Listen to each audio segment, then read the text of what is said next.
এই শহরের মানুষ দেখো, আজ স্পাইডারম্যানের মায়ের অপারেশনের টাকা নেই, তবুও সে ইট আর সিমেন্ট বইছে। এই গরিব মাকড়সা, আমার গাড়ির সামনে বাজাফা। মা, আমি কথা দিচ্ছি একদিন অনেক টাকা উপার্জন করব আর আমার চিকিৎসা করাবো। ভাই, এই ওষুধটার দাম কত? এই চেরা কাপড় পরে ওষুধ কিনতে এসেছি, তোর টাকা এই ওষুধ কেমন না? আজ আমি গরিব, কিন্তু একদিন এই পুরো দোকানটাই কিনে ফেলবো।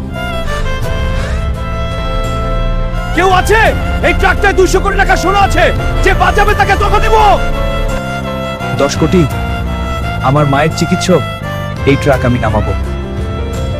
আজ হারবো না, মার জন্য আজ আমাকে জিততেই হবে।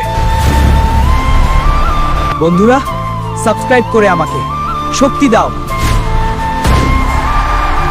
এই নাও 10 কোটি টাকা, আজ তুমি আমার সবকিছু বাঁচিয়েছো। ওষুধের দাম জিজ্ঞেস করেছিলাম, মনে আছে? আজ পুরো দোকানটাই কিনে নিতে পারি। মা, তোমার অপারেশন হবে, তোমার ছেলে হার মানেনি। তুই আমার আসল সুপারহিরো।